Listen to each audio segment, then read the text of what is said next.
Recently Apple এমন একটা কাজ করছে যেটা তাদের হিস্ট্রিতে আগে কখনোই দেখা যায় নাই।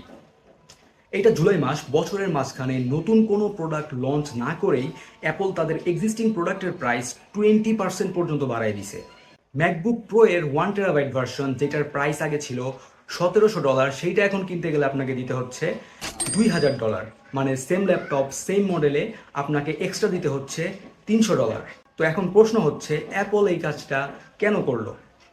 এর উত্তর জানতে হলে আমাদের যেতে হবে 2024 সালে। স্যামসাং, মাইক্রন, এসকে হাইনেক্স এই তিনটা কোম্পানি ওয়ার্ল্ডের 90% মেমোরি চিপ প্রডিউস করে। এই মেমোরি চিপগুলাই আমার আপনার স্মার্টফোন বা ল্যাপটপে র্যাম হিসাবে ব্যবহার করা হয়। ঠিক তখনই শুরু হয় এআই বুম।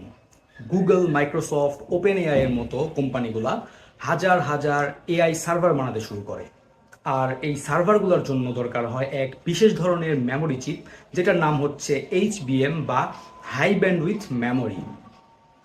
তো এআই কোম্পানিগুলা এই র্যাম ম্যানুফ্যাকচার কোম্পানিগুলোর কাছে যায় এবং তারা এইচবিএমগুলা 5 থেকে 10 গুণ বেশি দামে কিনে নেওয়ার অফার দেয়। তো র্যাম ম্যানুফ্যাকচার কোম্পানিদের কাছে তখন দুইটা রাস্তা থাকে, হয় নর্মাল র্যাম প্রডিউস করা, অথবা তাদের প্রফিট ম্যাক্সিমাইজ করার জন্য 5 থেকে 10 গুণ বেশি দামে এইচবিএমগুলা প্রডিউস করা। তো তারা সেটাই করে, যেটা সাধারণত সব ক্যাপিটালিস্ট কোম্পানিগুলো করে থাকে। তারা তাদের প্রোডাকশনের 90% ব্যবহার করে এইচবিএম তৈরিতে। এর ফলে নর্মাল র্যামের প্রোডাকশন অটোমেটিক্যালি কমে যায়। তো বাজারে সাপ্লাই কম, এইদিকে ডিমান্ড অনেক বেশি। এর ফলে নর্মাল র্যামের প্রাইস খুব দ্রুত বাড়তে থাকে। আর অ্যাপল যেহেতু তাদের ম্যাকবুক আর আইপ্যাডে সেম মেমোরি চিপ ব্যবহার করে, তাদের প্রোডাকশন কস্ট অনেক বেড়ে গেছে। অ্যাপল এতদিন এই বাড়তি প্রাইস নিজেরাই কভার করতেছিল, কিন্তু শেষ পর্যন্ত তাদের পক্ষে আর সম্ভব হচ্ছে না।